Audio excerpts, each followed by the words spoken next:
네, 이어지는 시간은 허반석의 작전 리포트 시간입니다. 서경의 산업부장 허반석 전문위원 인사드리겠습니다. 안녕하세요.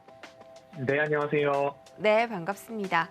이번 주 저희가 자동차 업종에 대해서 설명 듣고 있는데 지난주에는 반도체 업종 설명 듣고 반도체가 올라갔다면 이제 자동차 업종도 슬금슬금 올라오고 있습니다. 오늘의 종목은 어떤 종목일지 화면으로 만나보시죠.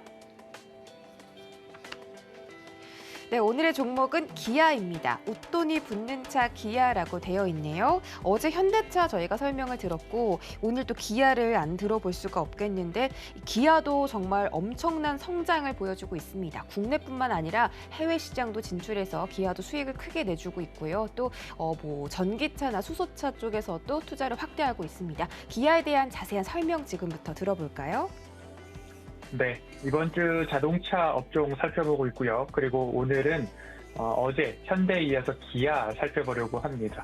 웃돈이 붙어서 팔리는 차 기아라는 제목을 좀 드렸고요. 10월 28일 카카오페이 증권, 11월 23일 하나금융투자, 그리고 11월 3일 IBK투자증권 리포트를 좀 참고를 하면서 같이 살펴볼 예정입니다. 자동차 산업은 최근 반도체 쇼티지, 반도체 수급난으로 인해서 생산 차질이 지금까지 이어져 왔다. 그런데 최악의 상황은 지나가고 있는 것 아니냐라는 이야기들 나오고 있습니다. 그래서 1분기, 내년 상반기에는 이 수급난에 대한 부분들이 대부분 해소가 될 수 있겠다라는 기대감과 목표를 좀 갖고 있습니다. 그에 따라서 완성차와 부품사 가동률이 점진적으로 회복되지 않을까라는 기대감으로 좀 보셔야 될 것 같고요. 기아와 현대차와 기아, 저도 개인적 취향으로는 기아가 그래도 조금 앞서 있지 않나라는 생각이고요. 투자자의 시선으로 어떨지 모르겠으나 모멘텀 체크리스트로 하나씩 체크를 하면서 진행을 이어가서 기아와 현대 중에 어디를 고른다면 고를지 한번 시청자분들께서도 결정을 해보시면 좋을 것 같습니다. 실적을 보도록 하겠습니다.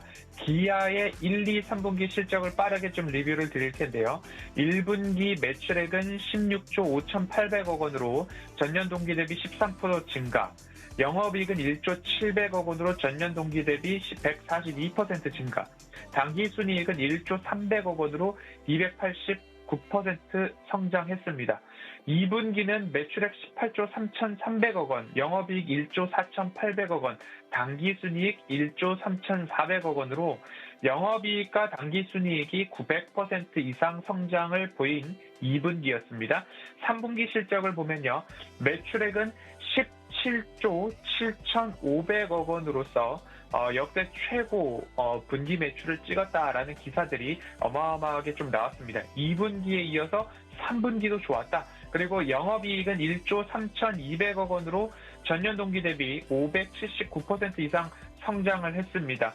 당기순이익은 1조 1,300억 원으로 전년 동기 대비 740% 이상 성장을 했는데요. 이 중에서도 가장 중요한 부분은 저는 영업이익률로 치고 있습니다. 영업이익률이 7.5% 구간에 들어섰습니다. 전년 동기 대비 6.3%포인트 개선된 모습인데요.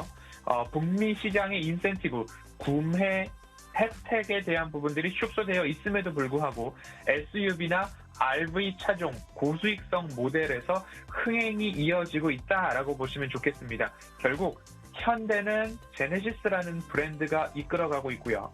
기아는 SUV나 RV 차종 쪽에서 실적을 견인해 나가고 있다라고 보시면 좋을 텐데 영업이익률 측면에서 현대가 6%대 기록을 했습니다. 그런데 기아가 3분기 기준으로 영업이익률 7.5%라는 어마어마한 영업이익률을 달성을 했기 때문에 자동차 투탑에서는 기아가 판정승을 한 3분기가 아니었나라고 먼저 말씀을 드려보도록 하겠습니다.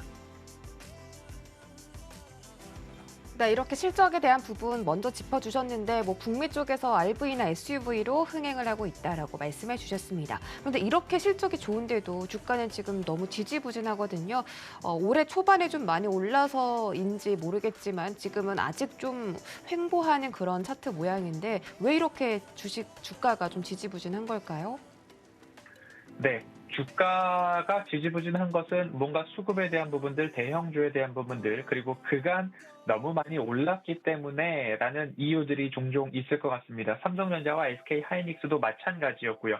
차량용 반도체 쇼티지에 대한 문제도 시장에 너무 공유가 되어 있는 상황이었기 때문에 이제 그러한 악재들이 얼추 반영이 되었고 이제 반등에 대한 기대감들이 하나하나 있는 시점이기 때문에 그리고 국내 코스피 지수적으로 보았을 때에도 이제는 대형주를 좀 살펴볼 때가 되지 않았나라는 생각에 지난주 반도체, 이번 주 자동차 섹터를 살펴보고 있습니다. 테마성 수급에서 실적 장세로 조금 연결이 되고 있는 모습입니다. 외인들의 수급 개선세, 그 뒤를 이어서 기관들의 매수세가 이어지고 있는 종목들이 종종 그리고 우리들의 눈앞에 펼쳐지고 있는 모습이기 때문에 이 두 가지 수급을 꾸준하게 관찰하셔야 된다라는 말씀 드리고 싶고요. 코스피가 월봉상 5개월 연속 음봉으로 기록이 될 것인가? 아니면 11월 양봉 전환으로 11월을 마감할 것인가? 이 기로에 서 있는 11월 마지막 주일 것 같습니다. 그렇기 때문에 지수 반등과 지지를 위해서는 대형주의 반등이 필수적으로 동반되어야 하기 때문에 쉬었던 종목들에 있어서 저가 매수 유입, 수급 전환 꾸준하게 관찰하시면서 기아 같은 경우에도 차트를 말미에 말씀을 드리겠지만 저점에서 모아가는 전략 좀 말씀을 드려보도록 하겠습니다. 왜 기아일까? 미래, 먹거리나 모멘텀을 좀 체크를 해 보아야 될 것 같은데요. 5가지로 좀 꼽아봤습니다. 첫 번째로 살펴보았던 실적, 두 번째로 반도체 생산 차질 최악은 지났다. 세 번째로 ASP 평균 판매 단가가 지속적으로 상승하고 있다. 네 번째, EV 전략, 전기차에 대한 시장 공략 확대 기대감 들 수 있을 것 같고요. 다섯 번째로는 이연 수요입니다. 하나하나 살펴보도록 하겠습니다. 기아 같은 경우에는 모델 사이클, 웃돈을 얹어서 사고 싶은 SUV 텔루라이드를 시작으로 카니발, 소렌토, 스포티지 등 SUV 모델들이 연속적으로 출시가 되었고 그 출시하는 차종마다 모두 다 흥행을 좀 이어가고 있습니다. 그래서 기아는 북미 시장에서 특히 SUV의 강자로 이해를 해보시면 좋겠다라는 말씀을 좀 드리고 싶고요. 이어서 영업이익률 관련해서도 인센티브 하락에 영업이익률이 지속적으로 상승하고 있다라고 좀 보시면 좋을 건데요. 기아의 영업이익 및 영업이익률 추이입니다. 18년도에 굉장히 저점을 모두 다 기록을 하고 바닥 구간을 형성한 이후에 다시 영업이익과 영업이익률이 20년도 후반부부터 폭등하고 있는 그런 모습들을 좀 보여주고 있습니다. 그래서 17년도 영업이익률이 1.5%였다가 올해 3분기, 21년도 3분기에는 7.4%까지 좀 올라와 준 모습입니다. 그렇기 때문에 22년도 중순까지는 앞으로 판매 가격, 높은 판매 가격 유지할 전망이고 그리고 인센티브, 구매지원금이 2014년 이후 최저치를 기록하고 있기 때문에 굳이 가격을 낮추지 않아도 잘 팔릴 것이다 라고 이해를 해보시면 좋을 것 같고요.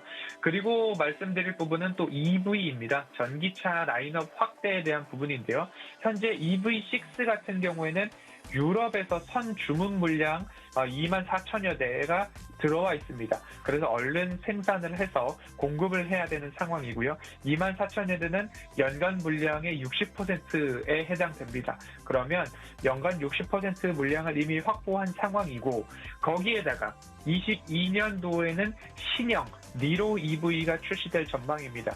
외관 디자인에 대해서 설왕설래, 호불호가 조금 갈리는 부분도 있지만 그것을 제외하고서는 거의 완벽에 가까운 차량이 아닐까라는 평가를 업계에서 받고 있는 차가 니로였습니다. 그런데 니로 EV가 이제 출시가 된다라고 한다면 거기에 대한 수요, 모멘텀 지속적으로 이어갈 수 있겠다라는 기대감이 있습니다.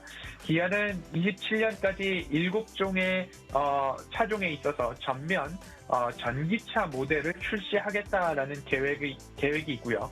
이에 따라서 전기차 전환이 가속된다면 기아의 밸류에이션 상향 동력이 될 수 있겠다라는 이야기. 현대차는 제네시스 전동화 모델 중심으로 보셔야 되고요. 기아는 SUV에서 이제 전기차로 전환되는 속도 그리고 출시되는 차종들 하나하나 체크를 하셔야 된다라는 말씀 이어서 좀 드리도록 하겠습니다. 차트를 조금 말씀을 드려보도록 하겠습니다. 현대차 차트죠. 현대차 같은 경우에는 현재 바닥에서 조금 저점에서 올라오고 있는 모습들이 좀 보여주고 있습니다. 코로나 팬데믹 저점부터 이러한 저점들을 노려보면 어떨까라는 말씀들, 누누이 대형주를 말씀드릴 때 좀 이어갔던 구간인데요. 이 구간들을 이제 깨지 않는 한 앞으로 시청자님들께서는 현대차는 이 추세선 바닥에서 모아가는 전략을 좀 말씀을 드리고 싶습니다. 그리고 기아입니다. 기아 같은 경우에는 오랫동안 횡보를 이어가고 있는 모습인데요. 이 차트상 이 바닥 구간을 본다면 약 77,000원 원짜리가 가장 대바닥 구간으로 보여지고 있고요. 그리고 조금 타이트하게 차트를 본다면 83,000원과 가장 가까운 라인이 우리가 매수할 수 있는 매수 타점으로도 보여지는 구간입니다. 그러면 앞으로 시청자님들께서는 83,000원과 가장 가까운 데에서 내가 한번 모아가 보겠다라는 전략으로 기아를 좀 보셔야 될 것 같고요.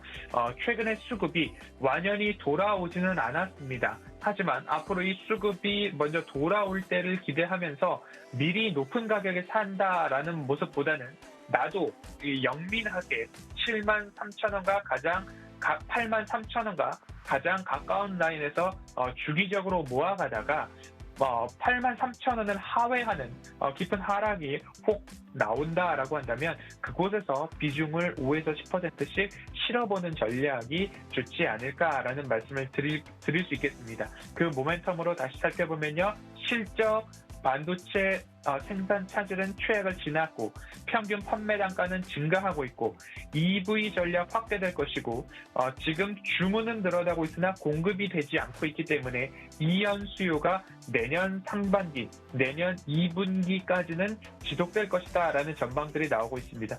영업이익 그리고 영업이익률, 수주 상황, 신차 출시 모멘텀, SUV의 흥행 지속, 이제는 저점에서 모아갈 때가 되었다. 이런 말씀을 드리면서 현대보다는 기아가 3분기 영업이익률 측면에서는 판정승을 얻지 않았나라는 말씀을 드리도록 하겠습니다. 오늘 기아에 대한 작전 리포트 여기까지 살펴보도록 하겠습니다.